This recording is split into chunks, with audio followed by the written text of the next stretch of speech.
Kata Nabi, saya zamanun ala ummati, akan datang satu zaman atas umatku. Ini pasti karena Rasul yang bersabda dalam kitab Nasaihul Ibad, akan datang kepadaku satu zaman, kepada umatku satu zaman. Yafirruna minal ulama'i wal fuqaha. Pada zaman itu umat Islam melarikan diri, menjauh daripada para ulama dan para ahli fikih, ahli hukum Islam. Nggak mau lagi pusing, dikit-dikit haram, dikit-dikit haram, dikit-dikit haram. Mereka nggak mau lagi, joget kok haram, asyik dong. Kanan, ke kanan, ke kanan, joget kok haram, haram, asyik tuh joget. Ini mereka nggak mau dengar ucapan hukum-hukum agama ini. Pakai cadar itu syariat Islam, mereka nggak mau. Apa itu? Radikal itu cadar. Rok mini itu radikal. Nah. Memang nggak suka agama, nggak doyan agama. Nikah dianggap memberatkan, zina dianggap boleh. Ketika seorang ulama kita agim nikah dua, seluruh Indonesia mencaci maki beliau. Giliran artis ketangkep berzina, dibela-bela. Kan memang sudah gila, memang nggak mau dengan agama, nggak doyan. Bahkan seorang bergelar kiai, rambutnya gondrong, menghina Siti Aisyah yang menikah dengan Nabi. Kalau umur 10 tahun dinikahi oleh orang umur 50 tahun, harusnya 51. Nabi nikah dengan Siti Aisyah itu umur 51. Kok bisa bergembira dinikahi orang 51? Kalau di sini bunuh diri. Ini orang gila bener. Dinikahi Nabi bunuh diri. Yang dinikahi oleh Nabi itu anak Sayyidina Abu Bakar Siddiq radhiyallahu anhu, orang terhebat zaman itu setelah Rasul. Tentu dididiknya anaknya, betul nggak? Bahwa orang paling afdol, manusia dan makhluk paling afdol sejagat raya ini adalah Rasulullah. Nggak ada lebih hebat dari itu. Kalau ada yang lebih hebat makhluk, Jibril alaihissalam atau yang lain lebih hebat dari Nabi, tentu nama orang itu yang ditulis di samping nama Allah untuk menjamin manusia masuk surga. La ilaha illallah Muhammadun Rasulullah. Kalau ada yang lain lebih hebat dari Nabi, mesti nama orang itu yang ditulis. Nah, bagaimana Siti Aisyah diberi pelajaran oleh ayahnya Abu Bakar As-Siddiq, orang yang lebih hebat dari Jibril, lebih hebat dari seluruh makhluk, lebih hebat dari Aras Nabi Muhammad itu. Ya main-main. Tiba-tiba dinikahilah Siti Aisyah atas perintah Allah lagi. Kan atas perintah Nabi. Nabi nggak kenal dengan Siti Aisyah radhiyallahu anha. Nabi nggak pernah lihat wajah perempuan kok. Tiba-tiba datang malaikat Jibril dalam satu riwayat bawa daun dari surga. Nih, nikahi perempuan ini. Nabi pun bingung, siapa nih perempuan? Nabi nggak kayak kita se-RT istri orang kita kenal semua. Nabi itu, siapa nih perempuan di daun surga? Belum ada teknologi itu sampai sekarang. Orang bisa membuat fast foto di kertas, di kain, di baja, di plastik, tapi belum bisa buat fast foto di daun. Belum pecah teknologi itu sampai sekarang. Nabi bawa nih foto perempuan ini ke rumah Umi Hani.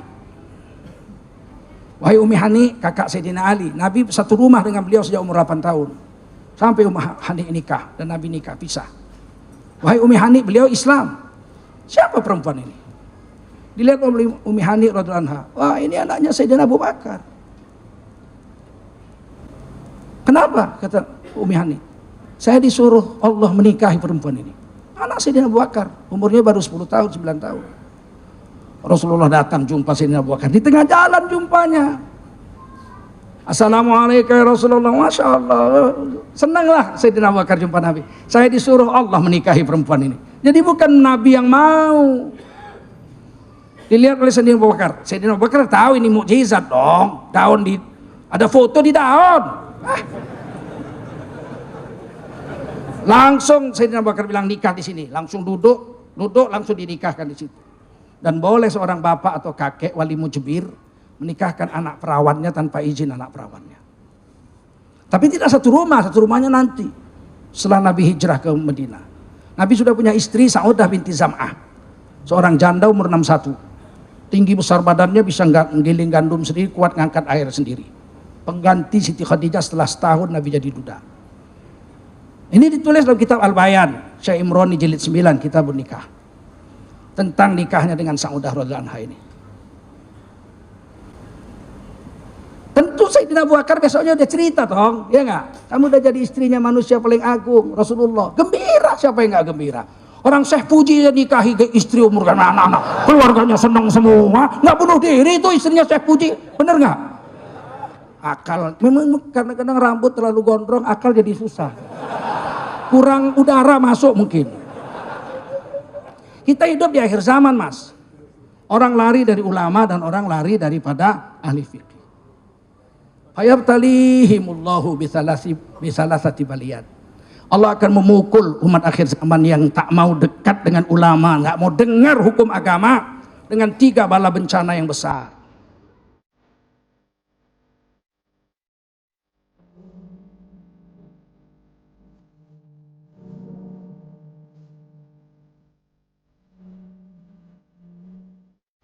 Yang pertama dicabut berkat kehidupan mereka. Mungkin ini yang dimaksud umur umat ini sampai situ aja, 56 tahun lagi. Keberkatan dicabut. Yang kedua, wa yusallitullahu alaihim sultanan zalima, akan dikalungkan di leher mereka penguasa yang kejam. Nggak mau tahu tentang kehidupan rakyatnya. Dan yang hebatnya rakyatnya mendukung aja. Bikin jalan tol bergelombang aja, itu hebat. Itu rekor baru, nggak ada di dunia lain itu. Nggak ada protes, nggak boleh protes, harus memuji. Saya ini udah jalan 35 negara, kemana-mana masuk jalan tol juga, ya enggak? Cuman di Indonesia aja jalan tol begitu, gitu. Ini khusus untuk orang yang hamil biar cepat lahir.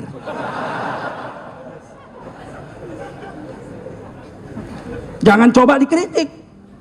Anda akan dibilang radikal, nggak dikasih kesempatan ceramah lagi di masjid, ditelepon sama BIN, menghina penguasa, zalim.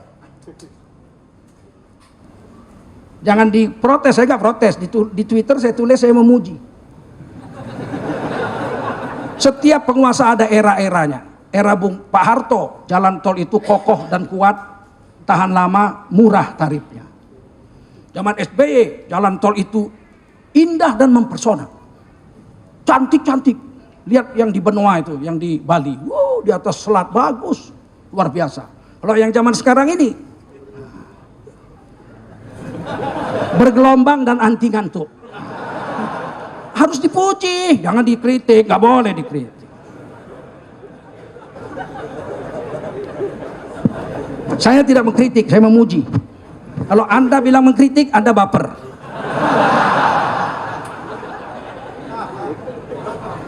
Yang ketiga, wa yakhrujuna minad dunya bighairi iman. Orang Islam tercabut dari dunia itu, keluar dari dunia, iman nggak ada. KTP Islam, di mana-mana ngaku Islam, tapi waktu mati iman tercabut, mati kafir. Apa ini yang dimaksud keterangan daripada Syekh kita? Nanti kita renungi sama-sama. Saya ingin sampaikan satu hadis riwayat Imam Muslim, la taqumu sa'ah hatta ta'uda ardul Arab murujan wa anharon. Tidak akan datang hari kiamat sampai nanti terjadi negeri Arab itu menjadi hijau dan penuh dengan sungai-sungai yang mengalir jernih. Ini hadis Muslim. Di dalam hadis Muslim yang lain,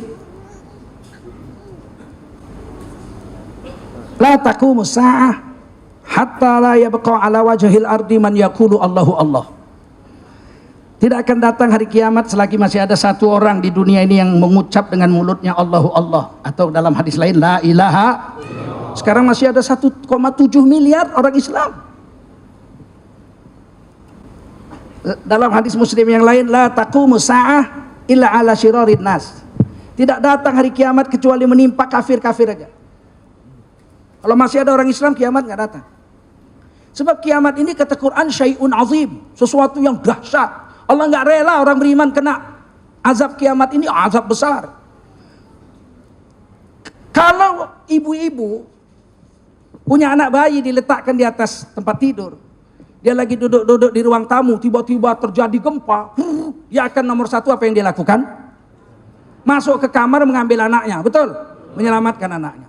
Sedahsyat apapun gempa bumi, udah berjatuhan pun genteng, dia akan tetap menyerbu anaknya, dipeluk, bawa keluar. Betul? Tapi hari kiamat enggak. Anak yang sedang disusui dibuang. Anak yang sedang disusui dibuang. Berapa dahsyatnya hari kiamat. Enggak terjadi atas orang beriman, kata Nabi. Orang Islam masih 1,7 miliar. Sedangkan kiamat tidak menimpa orang Islam. Bagaimana matinya orang Islam 1,7 miliar dalam tempo 56 tahun? Agak susah kalau waktunya. Mungkin terjemahannya orang Islam yang soleh-soleh hilang. Tapi kalau masih ngucap Allah Allah, orang yang terakhir mati kata Nabi di padang Arafah. Orang beriman yang hanya tahu Allah Allah, nggak tahu lagi syariat Islam. Ini Syarah Nawawi, Imam Nawawi menjelaskan. Dia udah nggak tahu sholat, udah nggak tahu puasa, udah nggak tahu syariat Islam. Dia cuma taunya ya Allah, ya Allah, ya Allah, ya Allah. Kalau kaget ya Allah, kalau heran ya Allah, kalau sedih ya Allah. Hanya taunya ya Allah aja. Kawan-kawannya nanya, kawan-kawannya udah nggak beriman. Kamu kok dikit-dikit ya Allah sih? Ya dari dulu nenek-nenek saya begitu. Kalau marah ya Allah, kalau sedih ya Allah. Taunya cuma itu, tidak kiamat datang. Ketika dia sedang menggembalakan kambingnya di Arafah, ketika itu Arafah hijau, air mengalir jernih, kata Nabi. Di Arafah, satu-satunya orang Islam terakhir itu di Arafah. Datang singa mengambil mengambil kambingnya, dia melawan pakai tongkatnya, kemudian berduel dengan singa itu dan dia luka-luka. Hari itu dia mati karena lukanya. Dia mati hari itu seluruh dunia dikiamatkan oleh Allah SWT. Allah jijik lihat dunia ini kalau nggak ada lagi orang Islam di atas dunia. Jijik Allah. Ini hadis-hadis Muslim yang saya coba kemukakan. Satu hari Nabi SAW melihat malaikat Jibril termenung melihat langit. Maka Nabi Muhammad bertanya kepada Jibril alaihissalam, wahai Jibril, ada apa? Kok kamu termenung melihat ke langit? Kata Sayyidina Jibril alaihissalam, aku melihat api neraka mulai dinyalakan. Api neraka mulai dinyalakan. Selama 1000 tahun warnanya merah. Dan selama 1000 tahun kedua warnanya putih.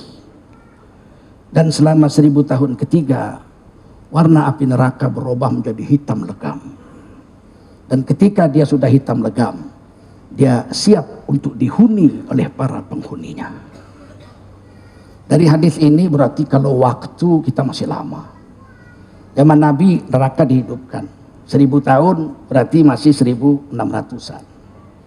1000 tahun 2600. 1000 tahun kemudian baru api neraka berwarna hitam. Barulah siap dihuni dan terjadi kiamat. Dari hadis itu. Satu kisah lagi, Sayyidina Hudzaifah radhiyallahu anhu pernah bertanya kepada Nabi, wahai Nabi, akankah Islam berjaya? Iya, kata Nabi, 700 tahun.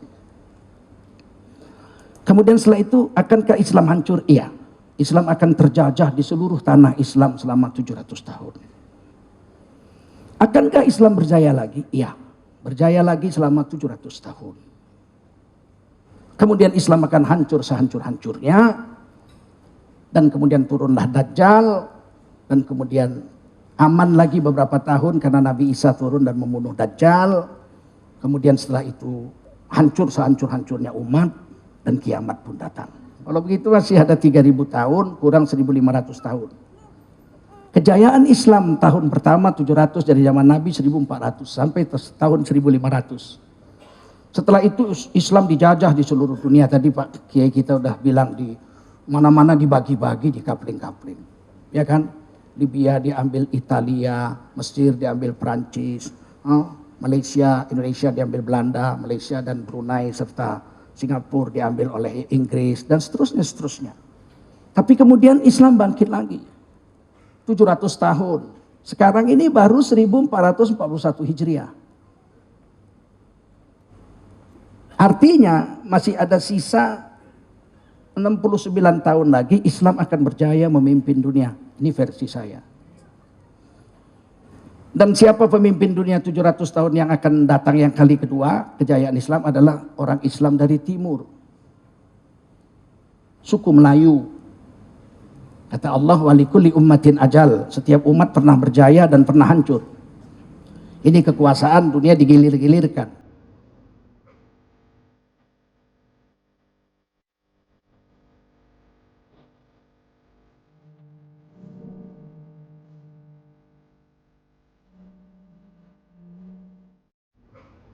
Idza jaa ajaluha la yastakhiruna sa'ah wa la yastaqdimun. Kalau datang ajal, kaum itu akan hancur dan tidak bisa digeser kehancurannya itu.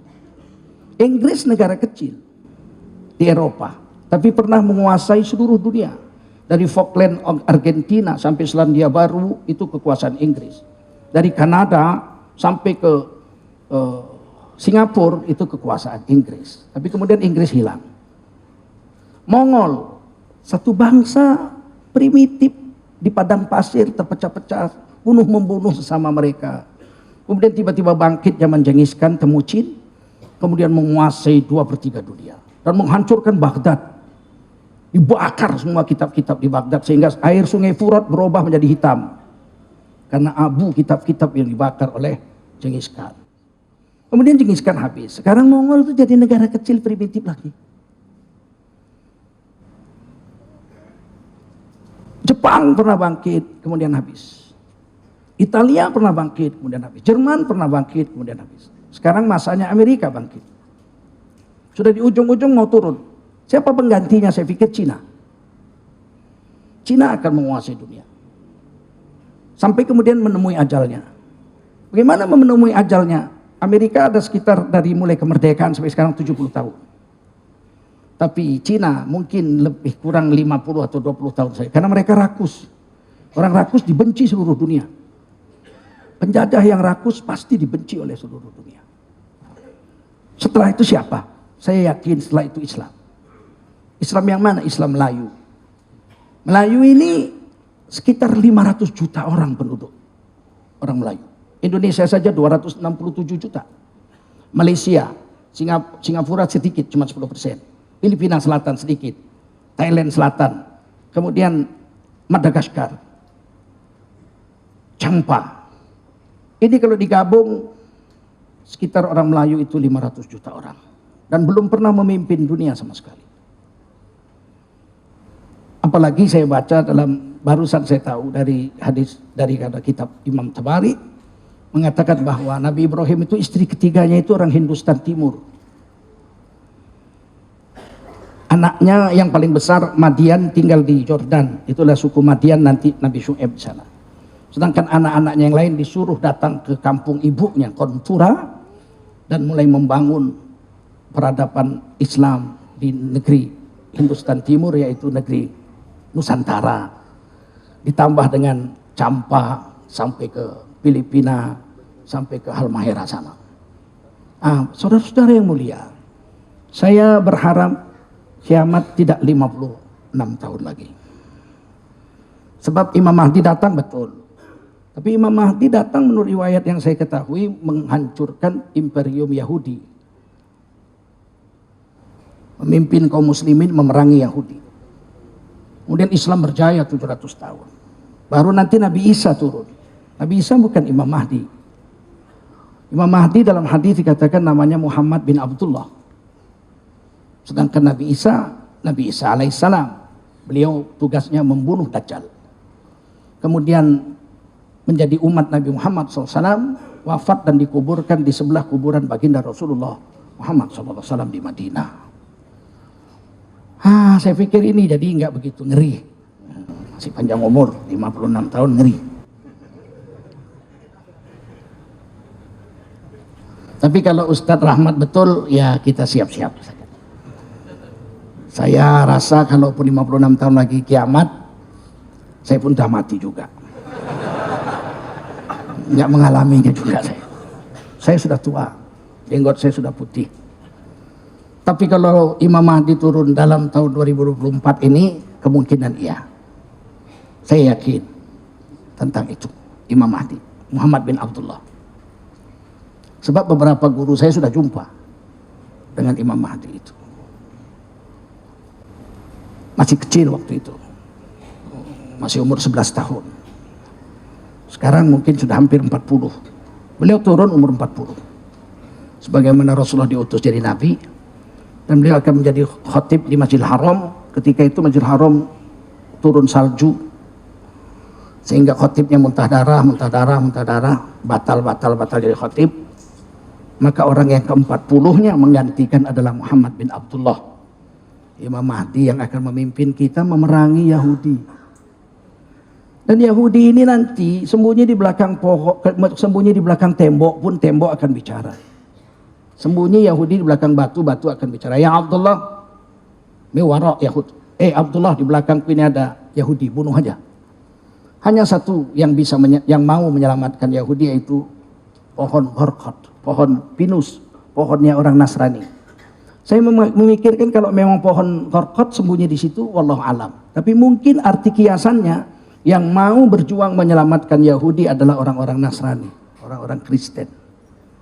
Cina nggak mau menolong Yahudi, mereka nolong dirinya sendiri. Nah, oleh karena itu musuh kita nanti Yahudi, dan pasti kita berperang dengan Nasrani karena mereka membela Yahudi. Kemudian apalagi yang ingin saya sampaikan, bahwa ketika Yahudi habis juga, terbunuh di bawah pimpinan Imam Mahdi, abad sekarang ini berarti Islam akan berjaya 700 tahun, karena yang menghancurkan Islam seluruhnya Yahudi. Apa-apa ceritanya Yahudi semua. Nyanyi-nyanyi supaya orang Islam nggak sholat, nggak zikir, Yahudi juga. Menghalalkan riba, Yahudi juga. Beng-beng itu semua Yahudi yang buat. Melakukan perzinahan, mereka tidak berzina orang Yahudi, tapi kita disuruh berzina sama mereka. Orang-orang Yahudi perempuannya tutup aurat bagus, kita disuruh pakai baju rok pendek. Mereka pakai cadar. Ada orang Yahudi itu istri-istrinya pakai cadar kalau rohib-rohibnya itu. Sementara kita pakai cadar dibilang radikal. Ini semua kerja Yahudi aja.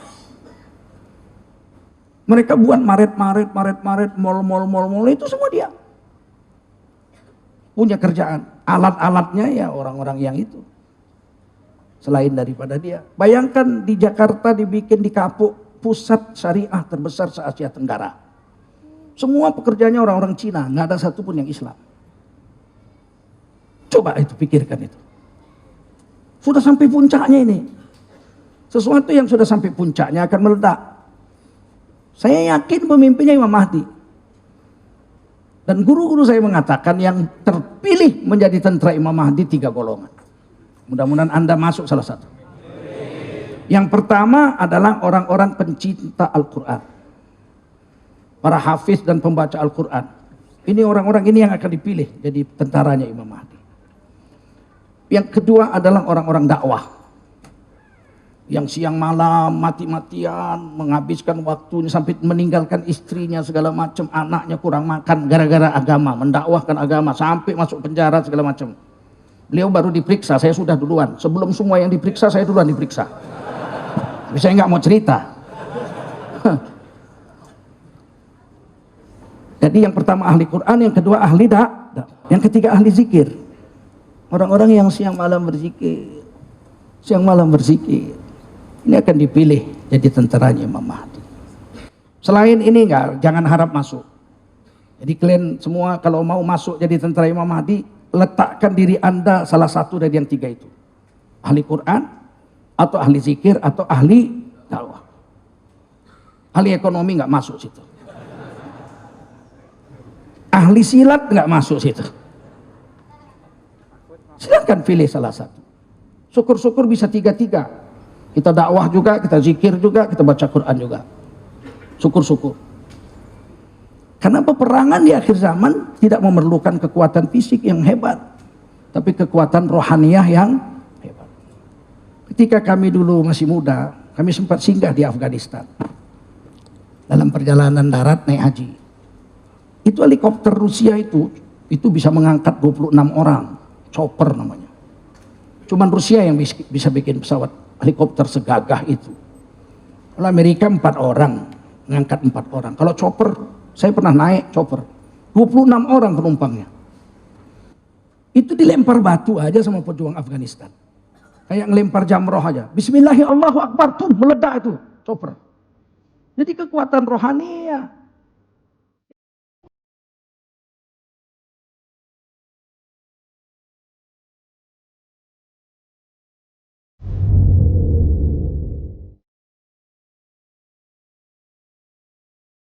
Dilempar batu meledak itu helikopter. Ditembak tuh pejuang Afghanistan, kena peluru AK-47 kepalanya. Nggak dioperasi, dicabut pakai tangan aja. Bismillah. Perban. Kekuatan rohania. Kalau kekuatan senjata segala macam mana bisa kita lawan Uni Soviet waktu itu. Mereka punya segala-galanya kok. Tapi 105.000 tentara Soviet terbunuh di Afghanistan. Dan ketika kemudian beberapa tahun kemudian setelah Soviet pergi, kuburan-kuburan pejuang Afghanistan yang wafat di padang-padang pasir, kubur darurat aja, kan nggak dimandiin, kubur aja begitu. Nah mereka mau pindahkan ke kota. Kalau di sini kira-kira Taman Makam Pahlawan gitu. Ternyata mayat-mayatnya masih berdarah, darahnya masih harum, dan mereka tersenyum manis. Malah banyak yang ketawa gitu. Ini kekuatan rohania. Jangan kita pikir kalau kita berjuang untuk Islam ini kekuatan fisik nomor 1, tidak. Kekuatan rohania yang nomor 1. Mudah-mudahan kita masuk dalam pejuang-pejuang agama itu. Nah, jadi saya pikir begini. Kesimpulannya, tapi begini ya, orang Islam yang lari dari agama itu, ketika Islam bangun kembali, tetap aja 30% munafikun. Nabi aja, Nabi ketika perang Uhud berangkat dengan 1.000 tentara. Itu Nabi. Keluarlah Abdullah bin Ubay dengan pasukannya, ikut perang juga, 1.000 berangkat dari Madinah 6 km 1.000. Tapi dia keluar bukan untuk berperang membela agama, bukan untuk berperang membela Madinah. Dia ikut keluar dengan pasukan Rasul untuk mengajak orang-orang yang ikut perang pulang. Jangan, nanti kita mati, mubajir aja, mati kita nanti. Ini yang dilawan 3.000. Oh, tentaranya lengkap, terlatih. Kita apa? Kita petani. Orang Madinah ini petani. Badan kita nggak sekuat mereka. Ayo pulang. Apa yang terjadi? Abdullah bin Ubay berhasil mempengaruhi 300 orang. Dari 1.000 jadi 30%. Munafikun zaman Rasulullah berapa persen? 30%. Kira-kira kalau zaman kita berapa? Kalau Imam Mahdi turun menurut beliau 2021 sampai 2024 ini, kira-kira munafikun berapa persen? 30% atau 70%? Hah? Kalau mereka 70%, kita tidak bisa mengalahkan mereka kecuali dengan rohaniah. Rohaniah yang tinggi. Kata Nabi, satu orang Islam yang benar-benar Islam, dia bisa mengalahkan 10 musuh. Berapa? 10 musuh. Jadi kalau 70% masih kurang itu. Masih bisa lah, 1 lawan 7. Ya kan? Saya kalau 7 masih bisa lah. Oh, jadi tes, habis di halaman boleh tes. Kalau 7. Insya Allah. Demikian saja saya pikir, yang penting kita satu langkah. Persiapkan diri untuk menyambut kedatangan Imam Mahdi. Dan itu keniscayaan. Apalagi sekarang seluruh dunia kita ditekan. Saya katakan di TV One kemarin. Apapun peristiwanya, kejahatan terhadap kemanusiaan. Sekarang bongkar-membongkar. Amerika dan Eropa membongkar kejahatan Cina terhadap Uighur. Cina membalas kejahatan Amerika di Libya dan Irak. Afrika, Zambia membongkar kejahatan Burma di Rohingya. Kemudian orang negara-negara Islam termasuk Turki membongkar kejahatan Israel di Palestina. Apapun ceritanya, kejahatannya, bentuknya apa, politiknya apa, tetap korbannya orang Islam. Korbannya nggak beda, pelakunya beda. Amerika di Irak, Libya, korbannya orang Islam. Uni Soviet dengan penguasa Syiah Nusairiyah di Suriah, korbannya orang Islam. Betul, betul. Orang Syiah memberontak di Yaman, korbannya orang Islam. Apalagi Uighur di Cina, korbannya orang Islam. Burma, korbannya orang Islam. Kashmir, korbannya orang Islam. Apapun ceritanya, korbannya adalah orang Islam.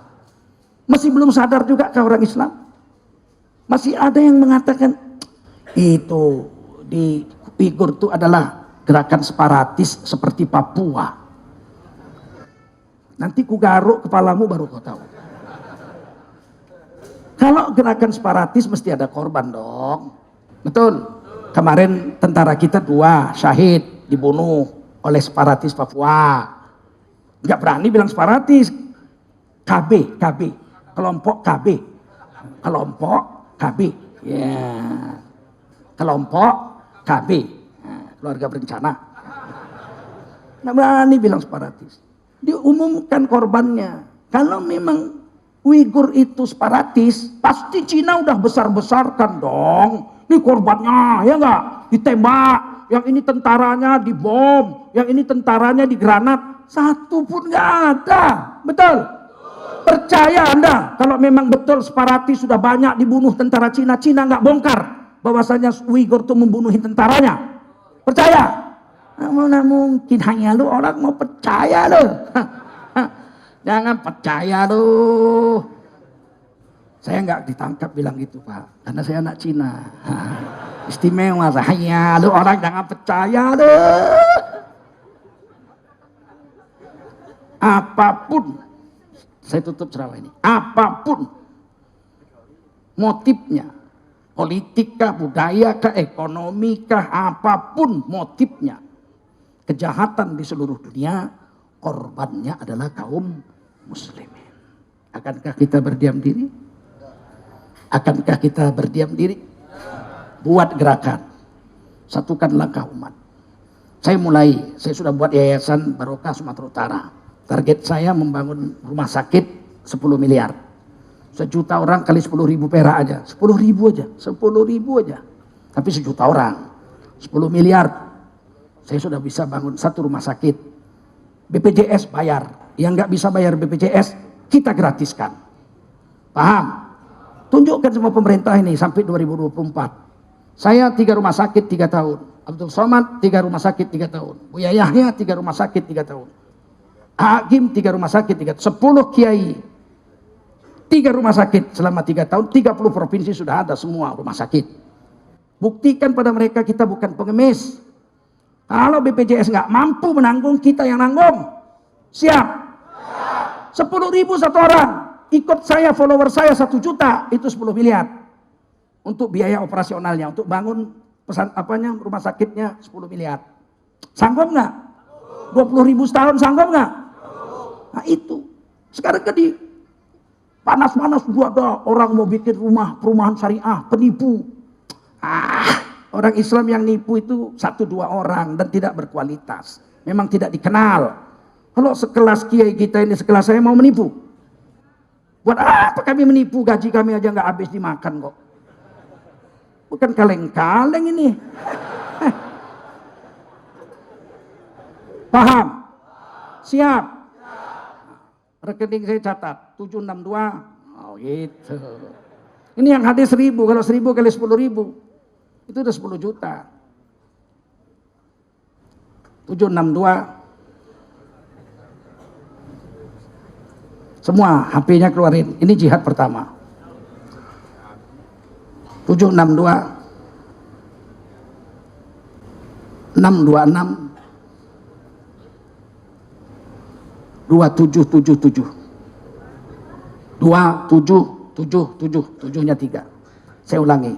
762 626